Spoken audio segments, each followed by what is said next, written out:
Bonsoir à toutes et à tous et bienvenue pour le 26e numéro de Radio 4 Quarts, votre émission podcast du webzine Urban Street Reporter. On est très heureux de vous retrouver en ce mercredi fin d'après-midi. Nous sommes là pour une heure, peut-être plus, à voir. Cette émission qui est bien évidemment en partenariat avec LBS FM, que je représente, Web Radio Viltaneusienne, et également avec MNG Radio, qui est une radio locale melunaise, basé maintenant au Mets-sur-Seine, 99.7 FM. Donc si vous êtes du côté de la Seine-et-Marne, l'émission qui sera rediffusée sur leurs ondes dès demain. Pour m'accompagner ce soir, on est très heureux de recevoir l'association Ivoire, représentée par Josélie et notre ami Olvens. Salut. Bonsoir. Bonsoir à tous. Comment vous allez ? Ça va, écoute, on est ravis d'être là. On est ravis de vous accueillir. On va parler de votre association en fin d'émission, dans le quart d'heure de l'invité. En plus, vous êtes à côté, vous êtes à Épinay-sur-Seine, donc c'est un peu, on est un peu voisins. Donc on va parler de toutes vos actions. Pour m'accompagner aussi, Evelyne qui fait son grand retour après des mois et des mois d'absence. Salut Evelyne. Salut à tous, j'espère que vous allez bien. Et j'espère que tu vas bien aussi. Ça va, merci. Des petites vacances, mais ça va. des grandes vacances. Oui, des grandes vacances. Des grandes vacances. On est très heureux de te retrouver, Evelyne. Merci, c'est très gentil. T'es content d'être avec nous oui, ouais. Oui, ça fait longtemps. Ça fait longtemps. Ouais. Et bien sûr, je salue Ndei qui gère le Insta Live. On est également en direct sur Instagram. Donc n'hésitez pas à lâcher vos commentaires, vos likes et vos impressions sur tous les débats qu'on va lancer ce soir. Allez, on va démarrer l'émission. Alors avant de démarrer l'émission, j'ai même pas dit le sommaire. Alors j'ai parlé du quart d'heure de l'invité, ce sera avec l'association Ivoire. On va parler en premier de la guerre en Ukraine. On va se poser la question d'une solidarité à deux vitesses. On développera ça autour de la table. On parlera aussi de l'arnaqueur de Tinder qui est sur Netflix. C'est Evelyne qui s'est penchée sur la question. Et puis juste après le quart d'heure de l'invité, quelques petites informations en bref pour conclure l'émission. N'hésitez pas à nous suivre sur les réseaux sociaux. USR officiel sur toutes les plateformes, Instagram, Twitter, le Facebook bien sûr, Urban Street Reporter où on est en direct, et n'hésitez pas également à nous suivre sur toutes les plateformes d'écoute. On va maintenant démarrer l'émission avec la guerre en Ukraine. Une solidarité à deux vitesses. C'était la question que l'on se pose donc pour la situation qui se passe en Ukraine. Alors, rapidement un point sur la situation. Il y a eu des attaques aujourd'hui et hier du côté de Kherson, Kharkiv. L'armée russe est également aux portes de Kiev. On parle d'un convoi de 60 km, convoi de chars de 60 km. 21 morts civils hier d'après des médias étrangers.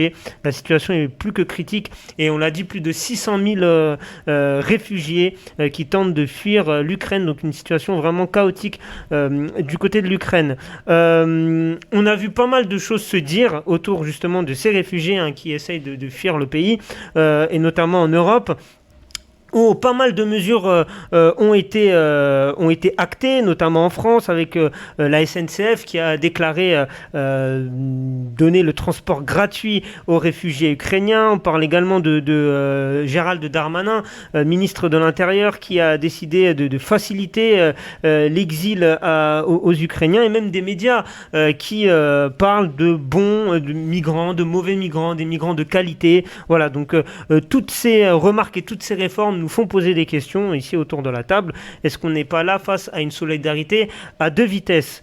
Evelyne, quand tu entends tout ça, c'est quoi ton ressenti ? Alors déjà, il y a aussi un autre terme qui a été utilisé, c'est migrants de luxe. Ouais. Donc moi, ça me choque un petit peu parce que s'il y a la guerre, en fait, tout le monde a le droit de se mettre en sécurité et de fuir, tout simplement. C'est vrai que là, il y a on voit beaucoup d'étudiants qui essayent de fuir, des étudiants africains qui essayent de fuir et qui sont bloqués aux frontières polonaises, sans aucune réelle raison d'ailleurs. Donc c'est vrai que ça questionne sur en fait pourquoi prioriser des gens à mettre en sécurité et d'autres non. Donc moi je me questionne, et à voir comment la France va aussi réagir, comment les pays qui ont leurs étudiants, leurs ressortissants en Ukraine, ils vont agir. Donc voilà, pour l'instant tout le monde est en suspens sur cette question-là. Vous, c'est quoi votre ressenti quand vous entendez tout ça, comme l'a dit Evelyne, le fait qu'il y a des étudiants africains qui sont bloqués à la frontière ukrainienne entre la Pologne et l'Ukraine, qu'est-ce que ça vous inspire ? Pour moi, c'est choquant, oui et non, parce que la guerre, ça date pas d'aujourd'hui. Oui. C'est juste que là, c'est mis en lumière parce que c'est en Europe, mais ça existe bien avant et cette situation-là, entre les migrants, ça existe bien avant. Ouais. Donc à voir ce que va faire la France, Mm. parce que c'est en Europe, à voir comment va réagir la France pour les migrants Ouais. africains. Parce que oui, ça pose la question globale de comment gérer l'ensemble des migrants. Comme tu le dis, malheureusement, c'est pas le seul pays en guerre. Et on a l'impression que là, il y a un traitement qui est légèrement différent. Est-ce que vous comprenez l'argument de ceux qui disent que on se sent plus concerné parce que ce sont des Européens, parce que l'Ukraine est à 2 heures de la France? Est-ce que vous entendez cet argument-là, Josélie? Est-ce que toi, tu l'entends, cet argument? Mais en temps de guerre, cet argument ne devait pas en fait, se prononcer. On ne devait même pas entendre ce genre d'argument. Parce qu'en temps de guerre, il est question de vie ou de mort. Donc, petit, grand, noir, vert, jaune, peu importe, nous sommes tous des humains. Donc, nous avons tous droit à la vie comme les Ukrainiens, comme les Polonais, comme les Français, en fait. Cet argument ne devait même pas se prononcer. Pour moi, c'est pas normal. Bah, pareil. Hein. Pareil. En temps de guerre, la même ligne. On est tous sur le même pied d'égalité. Donc en temps de guerre, on doit aider tout le monde. Et c'est pas parce que c'est à 2 heures ou à 1 minute que ça change quelque chose. Quoi. En temps de guerre, il faut aider tout le monde. Evelyne, toi, ça te choque ou pas? Bah, en fait, moi, je suis entièrement d'accord avec ce qu'il a dit sur le fait qu'en fait, comme c'est en Europe, c'est vrai que c'est beaucoup plus mis en lumière, qu'on en entend beaucoup plus parler. Et c'est... En fait, moi, je trouve ça désolant parce que... bah, il n'y a pas en fait à se poser de questions sur qui doit rentrer, qui doit pas rentrer, on doit protéger tout le monde. Et bah, en fait, là, la question, c'est comment vont réagir les autorités. Moi, c'est vraiment la question que je me pose parce que monsieur Vladimir Poutine n'a pas envie d'entendre ce que les autres pays européens ou non ont envie de dire. Les Ukrainiens, bah, ils veulent continuer le combat malgré le fait que, bon, bah, voilà, ils n'aient pas forcément tous les moyens possibles, mais ils veulent continuer le combat. Et entre ces deux côtés qui se battent, bah il y a des vies qui sont là et qui attendent d'être sauvées. Et je trouve ça tellement désolant. Après, bon bah, en fait le problème c'est qu'on est en suspens, on attend tous les jours.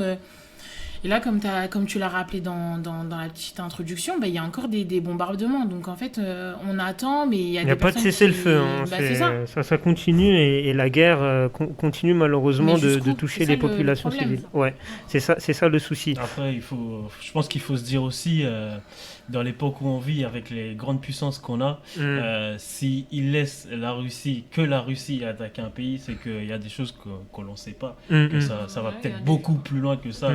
Que ce que nous on voit. Il y a des enjeux qu'on ne maîtrise pas. Je pense pas que laisser Poutine, un pays faire ça, c'est que. Et Poutine ne s'est pas réveillé un matin comme ça pour dire que voilà, il voulait récupérer l'Ukraine. Donc moi je pense que voilà, il y a des enjeux politiques, économiques et sans doute, je sais pas, peut-être. La politique économique, c'est déjà très bien. Et je pense que voilà, peut-être qu'il y a de la fierté, je sais pas. Enfin, je sais pas trop parce que il parle d'anciens territoires, mais enfin entre l'URSS et la Russie, enfin il y a eu quand même beaucoup d'années qui se sont passées. Il y a eu 30 ans.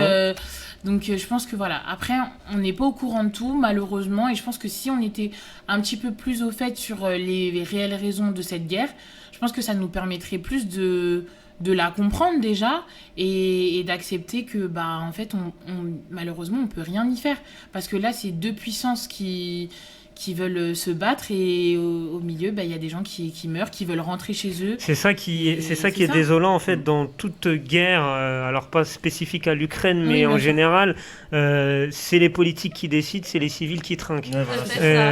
Et c'est ça qui fait mal au cœur parce qu'aujourd'hui tu as des populations, tu as des femmes, tu as des enfants qui souhaitaient juste vivre dans un pays en sécurité et là ils se retrouvent au milieu des bombes et au milieu de décisions politiques que eux-mêmes ne maîtrisent même pas et malheureusement bah, les civils tombent comme je l'ai dit en introduction, 21 morts hier en tout cas d'après les médias étrangers. Il y a eu pas mal de sanctions vis-à-vis de la Russie au niveau tout d'abord sportif. On l'a vu avec donc la Russie qui ne participera pas à la Coupe du Monde 2022. C'est officiel, la FIFA l'a annoncé. Qu'est-ce que tu en penses, toi, de cette décision-là? Est-ce qu'il fallait sanctionner l'équipe nationale russe? Pour moi, la politique n'a rien à faire dans le sport, déjà, une chose. Donc, le football n'a pas à se mêler de ça. Et en plus, vous croyez vraiment que c'est parce que la Russie ne joue pas la Coupe du Monde que ça va faire quelque chose à Poutine? Ça n'a rien à voir. C'est comme si c'est dérisoire comme décision. Prendre des décisions comme ça, c'est se moquer. Enfin, c'est dire que ouais, on n'aime pas la guerre et tout. Vous voyez, on fait ça, mais sans prendre de décision vraiment, sans prendre de vraies décisions. Pour toi, c'est une décision uniquement pour l'image et uniquement pour l'image. Toutes les institutions qui vont prendre, c'est de la poudre aux yeux, ça. Josélie, t'es d'accord avec oui, tout à fait. Oui, Ouais. en fait, pour lui, que la Coupe du Monde, qu'il participe ou pas, c'est pas son problème actuellement. Son problème, c'est ce qui se passe. En fait, c'est le désaccord qu'il a avec l'Ukraine. Aujourd'hui, c'est son problème. On a enlevé son titre dans le judo, on a enlevé. Oui, c'est président d'honneur de la Fédération internationale de judo. Mais en ce moment, c'est pas son problème. Il est au-dessus de ça. Donc, c'est juste pour nous donner une image de Poutine, qu'il est méchant, qu'il est ceci, mais pour le moment, ça change rien. Ça change rien à la situation. Quoi. Evelyne, c'est quoi Moi, je suis d'accord. Hein, franchement, là, pour le coup, en fait, sauver les personnes qui doivent être sauvées, le foot, c'est tellement secondaire. Et puis, en plus, c'est pas maintenant Enfin, le foot, c'est pas maintenant. Parce que quand bien même ils vont pas participer à la Coupe du Monde, le temps que l'Ukraine et que la Russie se remettent de tout ça, je pense que 2 ans, c'est dérisoire. Une guerre, on sait très bien qu'il y a des pays déjà qui s'en remettent pas, et ça va mettre plus d'années que 2 ans. Et le foot... Alors, voilà. je vais apporter mon petit grain de sable à ça. Alors, effectivement, je suis d'accord avec vous sur la décision et sur l'impact que ça peut avoir sur notamment les populations. Je pense qu'ils n'en ont rien à faire de savoir si la Russie ne fait pas la Coupe du Monde. Je suis d'accord avec vous.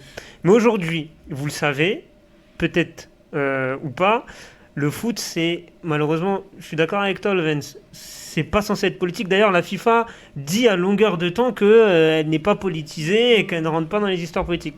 Mais là, aujourd'hui, elle a pris une décision politique. Oui. Parce qu'elle s'est référée sur ce qui se passe en Ukraine. Et est-ce qu'aujourd'hui, une Russie, donc sans la Coupe du Monde, ça sanctionne aussi une équipe nationale et des sportifs russes? Est-ce que, je vais élargir ma question, est-ce qu'il faut boycotter, du coup, tous les sportifs russes en attendant que les choses se calment? Ils n'ont rien à voir avec ça, dans le sens où eux, ils jouent pour leur pays, et puis c'est tout en fait. C'est autant un métier qu'une passion, donc ils exercent leur métier et leur passion, et ils vivent de leur passion. Donc je suis d'accord avec toi que ça n'a rien à voir. Mais en fait, le problème, c'est que là, chaque institution, chaque pays, chaque personne essaye de se positionner à sa manière. Je pense que la FIFA, c'est comme ça qu'ils ont voulu se positionner. Mais pour moi, ça reste quand même une décision qui n'a pas lieu d'être, dans le sens où là, ils pénalisent des joueurs, ils pénalisent aussi des fans, parce que faut pas les oublier, parce que c'est quand même grâce à eux que les équipes elles vivent. Et ils pénalisent... pour moi, ils pénalisent pas les bonnes personnes. C'est pas le foot que tu dois pénaliser, là. Et après, en fait, comme j'ai dit tout à l'heure, ils vont les pénaliser, mais dans 2 ans, on sait même pas... En fait, on vit au jour le jour. Donc, voir dans 2 ans, pour moi, c'est trop loin. Donc, je sais pas. Vous en pensez quoi sur le fait de boycotter les sportifs russes en général? En fait, franchement, je pense qu'ils se trompent de sujet. En fait. Vraiment, ils se trompent. Pourquoi ils ne nous parlent pas des conséquences qu'on aura, nous, après cette guerre ou pendant cette guerre? Par exemple, le carburant qui augmente, parce que je sais que... Ça a déjà commencé. Voilà, ça atteint 2 ans, là. J'ai fait le plein au milieu de semaine. Je peux vous dire que ça fait mal. Exactement, qu'ils nous parlent des vrais sujets du quotidien, au lieu de nous parler du foot de la Coupe du Monde qui va se passer en 2024, qui n'a rien à voir avec 2022 pour le moment. Attention, la Coupe du Monde, le foot, j'ai des 2024 ? Non, c'est là, c'est au mois de novembre. Hein. Voilà, Excusez-moi, voilà, pardon. Au mois de T'as novembre, induit en désolé. erreur nos Ouais, invités. désolé. Voilà, non, Pardon. non. Ouh là là. Voilà, Grande spécialiste, Evelyne, comme toujours. voilà, nous sommes désolés. Bon, c'est en novembre, hein, Oui, ça, c'est bon, novembre. Voilà, explication. Voilà, mais là, aujourd'hui, moi, je voudrais qu'on me parle Ouais. du quotidien. Ouais. Qu'est-ce qui va se passer là Ouais. demain? Ouais. Parce que je sais que la Russie exporte beaucoup en Europe ou aux États-Unis. Le Donc, gaz, notamment. Voilà. Et je sais pas, moi, qu'est-ce qui va se passer là? C'est ça que moi, je voudrais qu'on me dise. Qu'on me parle de son statut, du foot, du judo. Ça, pour moi, en fait, personnellement, ça C'est m'intéresse dérisoire. pas. Ouais, c'est dérisoire. Non, mais ça c'est sûr. Mm. Et puis qu'il y a des innocents tous les jours qui meurt. qui meurent, et puis qu'il y a quand même des gens qui restent bloqués aux frontières. Enfin, Tout à fait, des bébés sont bloqués Mais aux oui. frontières. Notamment la population africaine, je le Tout à répète, fait. qui subit malheureusement une discrimination une fois de plus.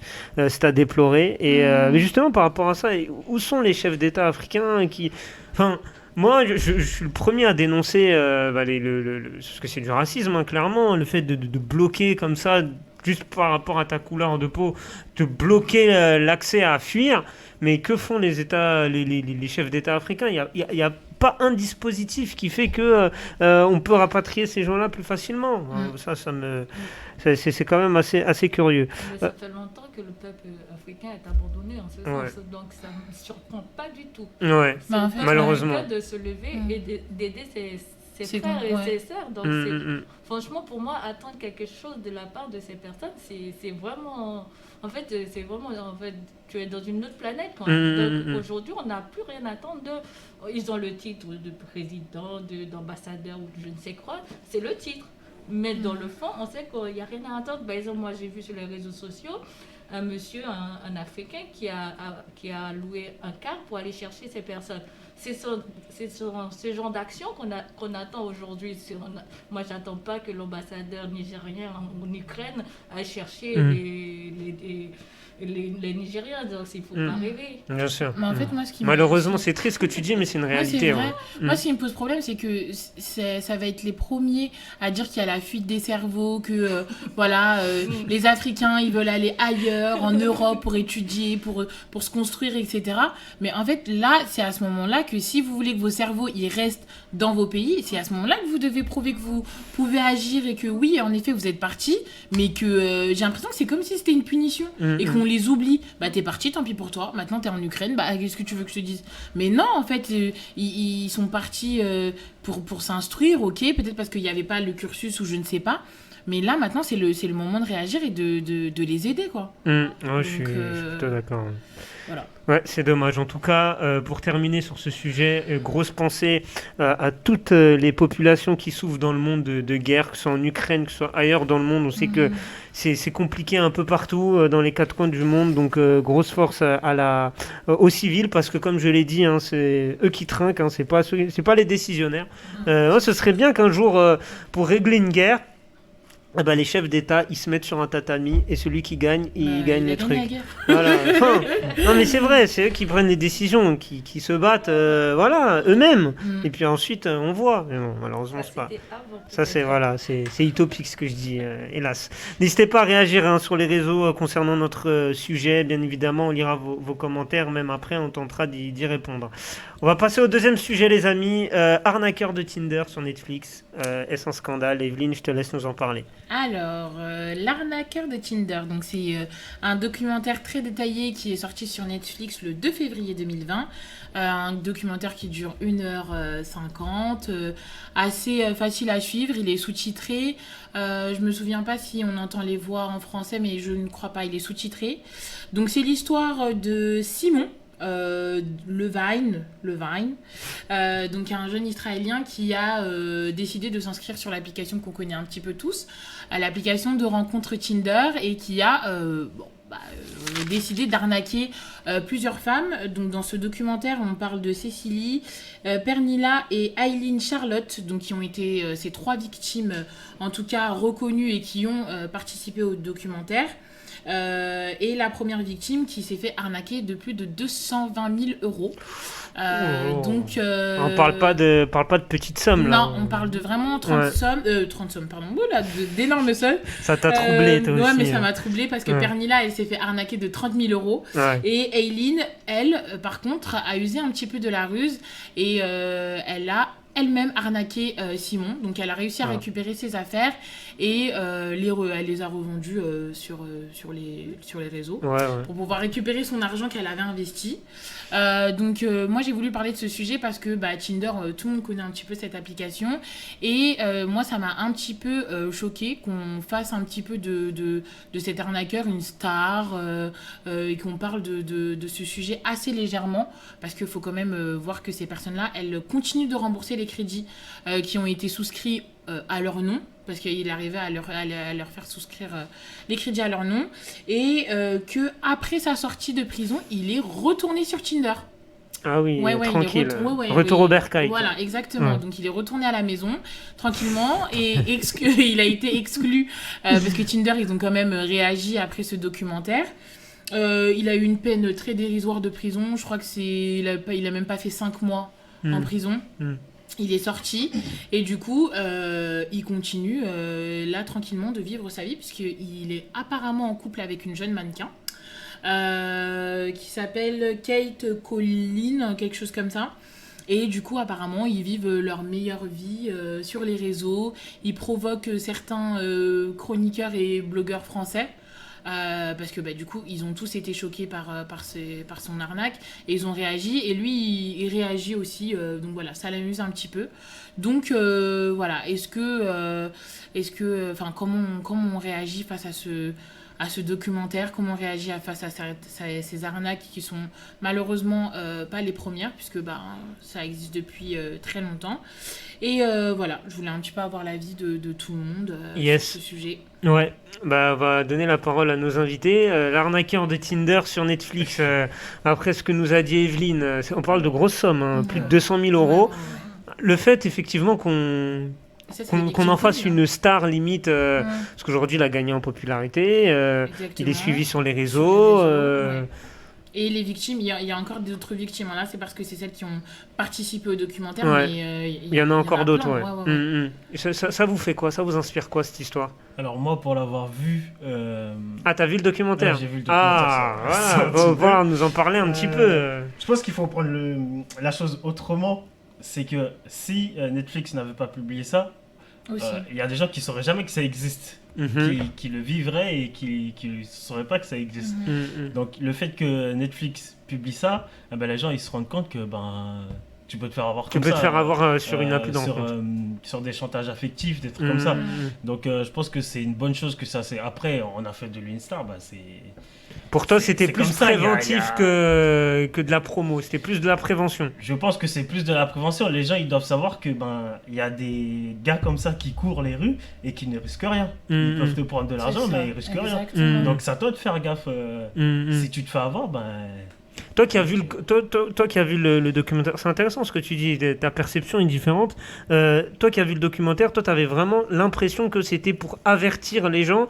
Est-ce que ça n'a pas été aussi... comment a été traitée justement cette personne, là, l'arnaqueur? Comment on l'a raconté dans le documentaire? Est-ce qu'on l'a raconté... Dans le documentaire, il passe pour un héros, tu vois. C'est le bad boy. Les filles, elles passent pour des filles naïfs. Exactement. C'est lui l'intelligent, il est trop fort. Comment il réussit à faire ça?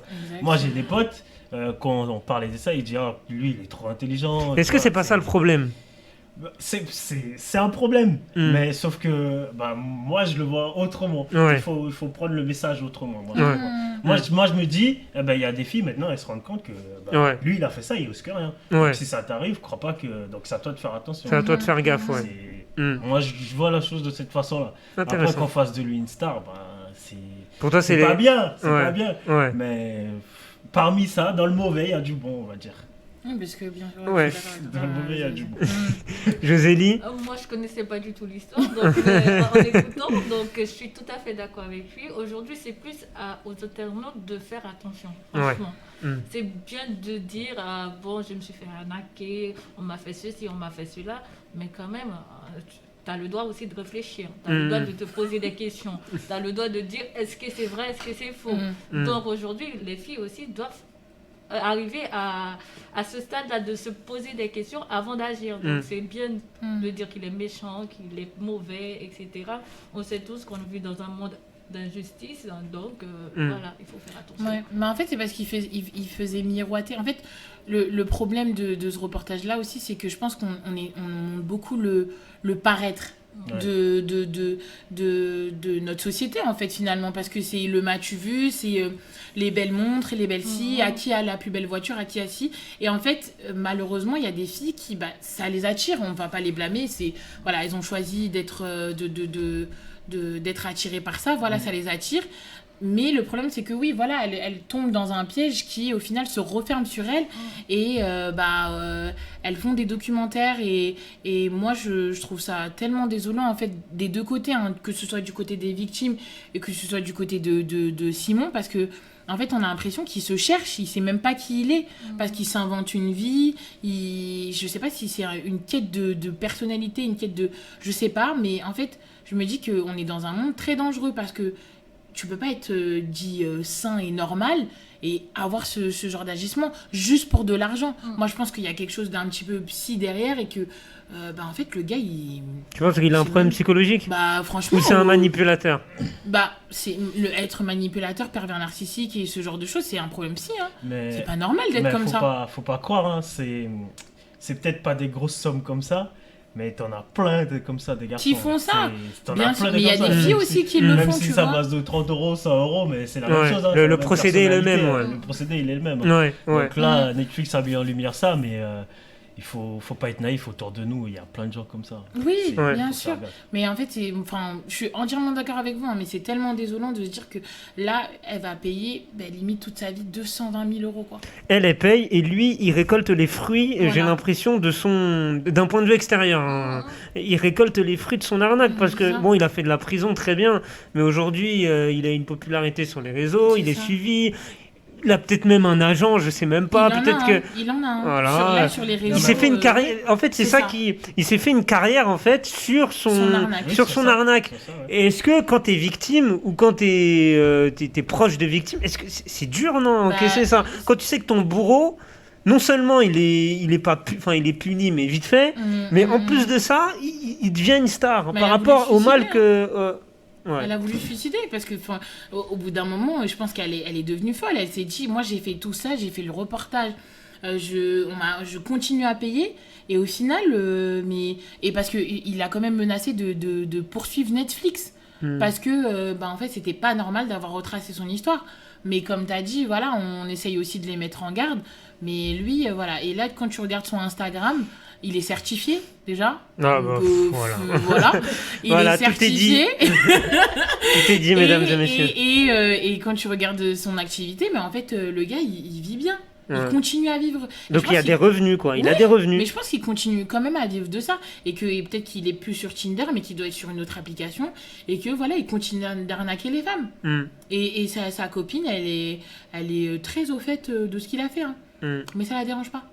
Moi, j'ai peur quand même. Alors, Olvens, je vois ce que tu veux dire sur le côté préventif. Et il y a de ça, je pense qu'il y a de ça aussi. Et il y a des femmes qui, grâce à ce documentaire, peut-être ont ouvert les yeux sur certaines choses. J'espère bien.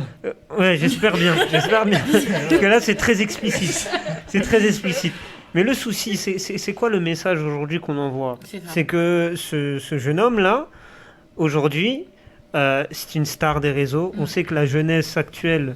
C'est ce qu'elle recherche, pas toute la jeunesse, je n'englobe pas, mais la popularité sur les réseaux, le m'as-tu vu, les belles voitures, les belles montres, les belles maisons, tout ça, les belles filles pour les hommes, tout ça en fait c'est quelque chose que certains jeunes fantasment et aujourd'hui ils se disent que le gars il a fait de la dinguerie. Et pourtant, il est en place, il est là, quoi. Et j'ai peur que ça... alors j'ai peut-être un peu loin, mais j'ai peur que ça donne des idées à certains. Clairement. De toute façon, on vit dans un monde de consommation. Les médias, c'est ce qu'ils cherchent, c'est ce qui fait vendre. Donc c'est ce qu'ils vont chercher, c'est ce qu'ils vont mettre en lumière.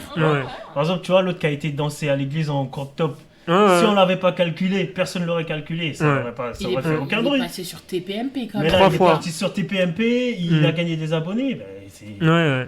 Les gens comme ça, si on les calcule pas, ils arrêtent. Hein. C'est clair. Mais c'est si on clair. les met en lumière, bah, il va Et dire, continue. j'ai fait ça, bah, C'est j'ai ça. gagné en popularité. Bah, pourquoi il va arrêter? Ah, ça en dit long sur la société dans laquelle on vit. Hein. C'est flippant. C'est En fait, flippant. là, cette émission, elle est, je trouve qu'elle est vachement bien parce qu'on a 2 poids 2 mesures. On a des personnes qui sont en train de mourir Ouais. et que personne ne fait rien. Ouais. D'autres, on leur vole de l'argent, mais enfin, à qui on vole, non, les voleurs Les d'argent, voleurs, voilà, ouais. on les valorise. On les valorise. hein. Et enfin, Oui. Bienvenue en Voilà. 2022, Evelyne. Oui, bah merci, j'atterris, j'ai l'impression, mais.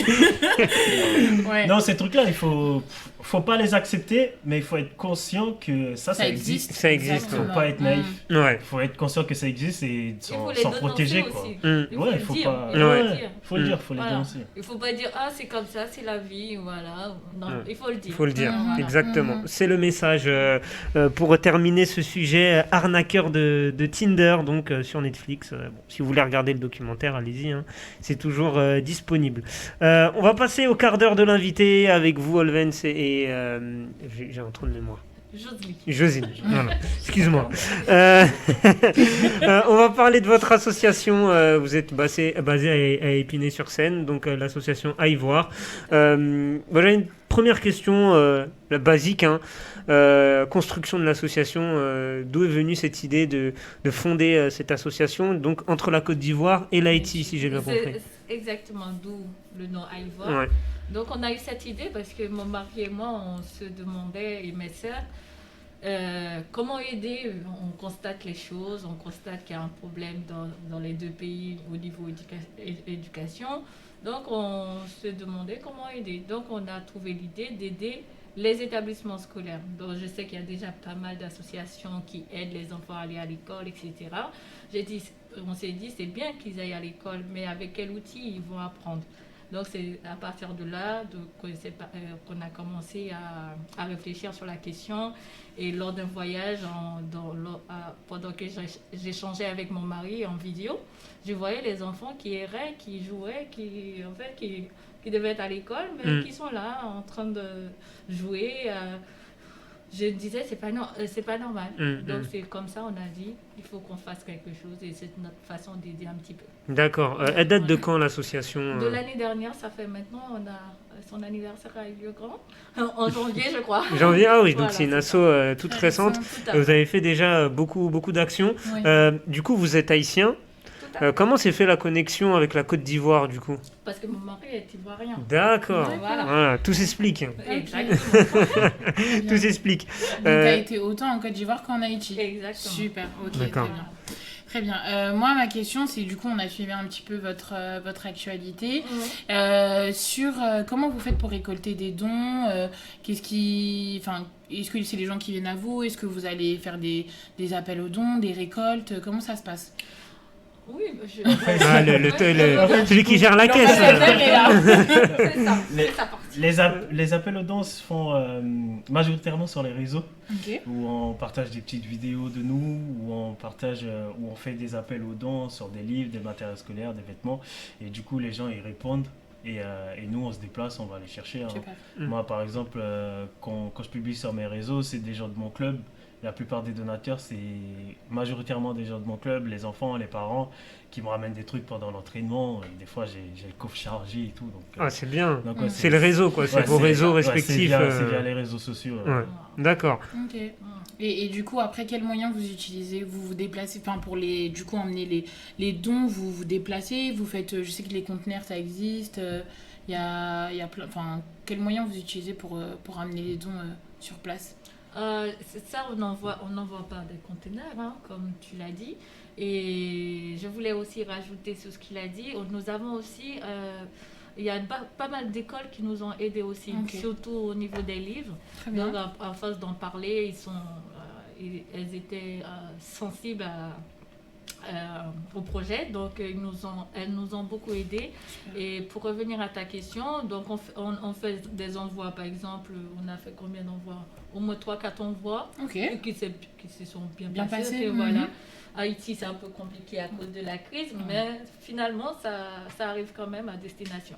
Voilà. Ok, très bien. Et sur place, vous avez aussi une partie de votre association qui est basée en Haïti et en Côte d'Ivoire? Tout à fait. Nous avons un représentant en Haïti et une représentante en Côte d'Ivoire qui gère un peu tous les projets, la bibliothèque, et s'assurer que les choses continuent comme voilà.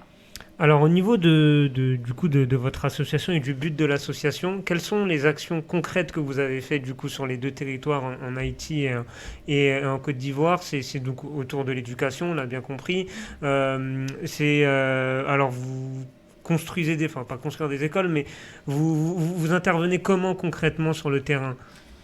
Concrètement, en fait, on contacte les établissements scolaires. D'accord.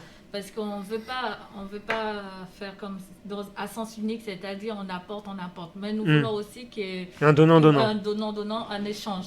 Donc, on contacte les établissements scolaires d'Haïti ou de Côte d'Ivoire parce que nous intervenons précisément dans des villages où il y a vraiment rien du tout. Par exemple, en Côte d'Ivoire, une bibliothèque, c'est la première fois qu'ils ont vu là où nous intervenons, pas dans toute la Côte d'Ivoire, mais dans les villages, ils ne connaissaient pas du tout ce genre d'infrastructure. Donc on les contacte, ils nous donnent un local. D'accord. Et on leur dit aussi, vous avez le bois, donc vous pouvez confectionner les étagères. Ça permet aussi de montrer à nos donateurs que vous participez aussi au projet.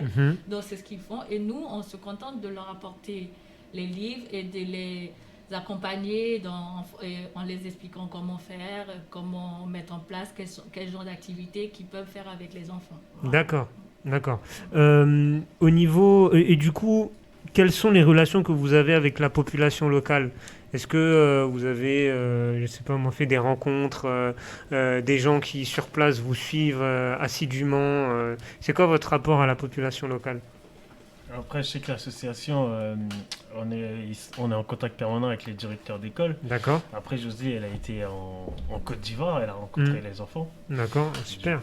Donc, et on est en contact permanent avec la population dans les villages. Tout à fait. Ouais. Par exemple, ma rencontre avec la population ivoirienne était très touchante parce que j'ai réalisé que c'est une population très jeune. Donc lorsque un pays a une population très jeune, donc ce pays normalement devrait être fort à tous les niveaux parce que la jeunesse a la force d'apprendre et d'apporter des choses. Et c'était triste de constater le contraire. Les enfants sont joyeux, ils sont vivants, ils ont soif d'apprendre. Ils ont juste besoin de quelqu'un pour leur dire comment faire. Et quand moi je suis arrivée, j'avais un livre avec des dessins de différents pays. J'étais très heureuse ils se sont mis autour de moi en train de regarder les dessins, les cartes. Certains ne savaient même pas où se trouvait la Côte d'Ivoire. Donc je disais, ah voilà, vous êtes ici, vous produisez ça. Ils étaient tout contents d'apprendre. Et j'avais ma petite et mon portable. Il y avait une qui dit, moi je veux devenir journaliste. Je vais dire, mais voilà, tu peux commencer avec le portable. Donc franchement, c'était très c'est super. La tranche d'âge des enfants que vous gérez, c'est large, ça, c'est large. Ouais, c'est large, ça varie de la maternelle à l'école élémentaire, voire au lycée. D'accord. C'est vraiment très large, on couvre vraiment, on essaie de couvrir vraiment toutes les populations. D'accord. Après, ouais, nous, ce qu'on essaye vraiment de faire, c'est vraiment de les accompagner, parce que pour nous ici, ça peut sembler dérisoire de donner un livre et de se dire, ça c'est rien. Bien sûr. Et pour eux, ça peut être un bien inestimable. Exactement. Juste ça. Pour avoir vécu en Haïti, être à je sais combien c'est dur d'aller à l'école déjà. Déjà, il faut payer l'école. Et pour avoir accès à l'école, pour acheter le matériel, je sais que c'est dur. Et je sais du coup que ce que l'association fait, ça apporte un vrai plus aux enfants et ça les aide dans leur éducation. Est-ce que vous avez déjà ciblé d'autres endroits sur les 2 territoires à aller couvrir, que ce soit en Haïti ou en Côte d'Ivoire? Est-ce que vous avez d'autres cibles ou pour l'instant vous vous concentrez là où vous êtes implanté? On cible pas, mais les écoles eux-mêmes font appel à nous. D'accord. Parce que dans les écoles où on a déjà ouvert des bibliothèques, bah, du coup, le bruit tourne. Hein. Ouais. Donc, du coup, les autres écoles, ils viennent eux-mêmes à nous Ouais. pour équiper leurs écoles de bibliothèques comme on fait dans les autres écoles. D'accord. Vous êtes basé à Épinay, je l'ai dit. Les réseaux sociaux. Oui, les réseaux sociaux. Comment on fait pour vous contacter, pour participer, pour vous faire un don? Nous sommes sur Facebook, hein, n'est-ce pas, Olvan? Facebook, à Ivoire et Instagram. On a une page Instagram aussi. D'accord. Après, on est aussi présent sur la page. On a un site internet. D'accord. Ok. Il y a le lien sur la page à Ivoire. D'accord. Vous pouvez faire des dons. D'accord. Des dons d'argent pour pouvoir acheminer les livres et le Mm. matériel dans les écoles. Et on a des projets fous d'ouvrir des salles informatiques Super. en Côte d'Ivoire et en Haïti. Ouais. Et ça nécessite de grosses infrastructures, Exactement, que ce ouais. soit le matériel informatique. Ouais. Même en Haïti, ils n'ont pas forcément l'accès à l'électricité. Mhm. Donc c'est vraiment un projet fou de les équiper de panneaux solaires Mhm. Ouais. et pour pouvoir ouvrir des salles informatiques. Mhm. Donc là, on récolte des écrans, des claviers et tout ce qu'il faut pour des matériels informatiques. Et puis, voilà. Super. Voilà. Et parce que ce projet a pour but aussi de pouvoir former les enseignants. Parce Mhm. que j'ai remarqué aussi, Oui. et que ce soit en Haïti ou Mm. en Côte d'Ivoire, les enseignants ne sont pas du tout, pas formés, voire même pas. Mhm. Peu formés ou voire pas du tout. Donc c'est difficile d'enseigner Bien que- sûr. qu'on toi-même tu n'es pas compétent Oui. ou tu ne sais pas Mm. comment faire. Donc on ne veut pas que les enseignants abandonnent, mais au contraire de les accompagner, de leur apporter via la formation une méthode, une pédagogie adaptée bien entendu à la population. Bien pour sûr. pouvoir- c'est pour cette raison qu'on a mis en place ce projet d'espace numérique afin de pouvoir créer des formations à distance. Et nous avons des personnes ici qui veulent nous aider, mais il faut bien sûr avoir Le Ouais. matériel, bien sûr. matériel. Voilà. Exactement. Ma dernière question du coup sur Épinay-sur-Seine, comment vous êtes implanté comment vous faites tourner l'association ici en France à Épinay-sur-Seine? Comment ça marche votre organisation un petit peu on sait que lui gère les sous, voilà. Non, Toi, t'es je la gère pas les présidente. sous, je récolte les dons et puis je les amène chez elle. Ah voilà, donc c'est elle qui gère les sous alors. Et comment ça se passe en termes de logistique pour vous ici en France? Voilà, donc on collecte les dons, les livres, tout ce qui est matériel informatique. Après, on essaie de faire suffisamment de cartons parce que c'est coûteux quand même d'envoyer. Mhm. Donc, on passe par un transporteur qui envoie et nos équipes sur place réceptionnent pour pouvoir mettre en place la bibliothèque ou l'espace numérique. Mais C'est tu stockes tous les dons chez toi? Oui, tout à fait. D'accord. Voilà. Ok. Et vous êtes combien à l'association du coup Aujourd'hui, nous sommes 6 quand même. 6? Oui, 6. D'accord. Oui. D'accord. Bon, en tout cas, c'est super ce que vous faites. Vraiment, bravo. Bravo pour l'implication que vous donnez, que ce soit en Haïti ou en Côte d'Ivoire. On mettra le lien de votre site web en commentaire en fin d'émission. On mettra également vos réseaux sociaux pour que les gens puissent vous suivre et surtout vous donner de la force via les dons. C'est très important. Et donc, bravo à vous encore. On vous souhaite le meilleur. On espère que l'association se développera de plus en plus et que les enfants, que ce soit en Côte d'Ivoire ou en Haïti, puissent bénéficier de tout ce que vous faites. Voilà, c'est tout ce qu'on vous souhaite. Vraiment, donc allez suivre à Ivoire, donc sur Instagram, sur Facebook et sur leur site web. Voilà. Tout à fait. Merci. Alors, pour terminer l'émission, on va passer au... Alors, c'est pas vraiment un sujet, c'est des informations en bref bon, qu'on a récoltées un peu à la dernière minute. Oui, Evelyne. c'est On va être honnête avec ceux qui nous suivent. C'est vrai. On a appris ça un peu à la dernière minute. Alors, l'info la plus chaude, c'est le décès de Jean-Pierre Pernaut à l'âge de 71 ans. L'ex-animateur star du 13h, plus de 30 ans. Ouais. Plus de 30 ans à la tête du 13h, c'est un record en Europe. Ça avait choqué Josely Oui, franchement, avant c'est l'émission. très triste. Ouais. Franchement, ça m'a choqué. Ouais. Bah, c'est vrai qu'il était un peu dans notre salon tous les midis. Voilà, donc forcément, c'est un peu choquant. Bon, il était un peu malade depuis quelques années. Jean-Pierre Pernaut, donc, qui nous quitte, donc une grande figure de la télévision française. Le Covid, est-ce qu'on voit le bout du tunnel, Evelyne? Je l'espère. J'espère. Là, on parle d'arrêter le pass vaccinal d'ici mi-mars. Mais on n'entend plus parler en ce moment. Voilà. L'Ukraine prend toute la place. Il y a les élections aussi. Il y a les élections. Ça va revenir. C'est ça. Donc, on espère qu'on voit le bout du tunnel, que les masques, c'est fini. Bon, moi, je le porte pas, mais bon, voilà. Et que le pass vaccinal, c'est fini, qu'on puisse vivre normalement. Oui. Parce que moi, je suis éducatrice et franchement, mes jeunes, ils sont pas vaccinés, c'est une galère. On ne peut rien faire, en fait. Tout, pour aller au cinéma, pour aller au restaurant. Ah, pour les sorties, c'est compliqué. On fait rien, en fait. Ouais. On fait rien parce qu'ils sont pas vaccinés. Et on peut pas forcer quelqu'un à se vacciner Bien juste sûr. pour aller au cinéma, quoi. Bien sûr. Donc, voilà. On espère, on croise les doigts. On croise les doigts. Ouais. Les élections, d'ailleurs, il reste quelques jours là, avant de s'inscrire sur les listes électorales. Jusqu'au 4 mars, vous pouvez vous inscrire. Il suffit, on peut s'inscrire en ligne. Donc, c'est sur le site des services publics. J'ai pas le lien en tête, mais en tout cas, je suis sûre qu'on peut s'inscrire en ligne. Il suffit de remplir ces informations basiques et après, on est inscrit sur les listes électorales. Donc, pensez-y, c'est jusqu'au 4. Il vous reste 2 jours. Voilà. Le message est passé. Et puis un petit mot de foot pour vous dire que Nice s'est qualifié pour la finale de Coupe de France. Ce sera soit face à Monaco, soit face à Nantes. Bon, le jour où le podcast sortira, on connaîtra déjà l'adversaire de Nice. Mais voilà, c'était pour caler une 4e info. Parce qu'on était en galère d'infos. Voilà. C'est la fin de cette émission. Merci Evelyne de m'avoir accompagné ce soir. Grand merci à Ndei qui a géré le Insta Live. Merci à vous, Josely Olvens. Merci pour votre invitation. Avec plaisir. Ça a été un plaisir de vous recevoir. Vous connaissez l'adresse. Et merci surtout pour ce que vous faites exactement via l'association Aïvoir. On mettra toutes les infos en commentaire. N'hésitez pas à les suivre. Le podcast qui sera disponible très vite, dès demain ou après-demain sur les plateformes d'écoute.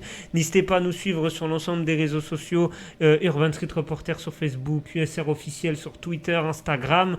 On est présent et puis suivez LBSFM également.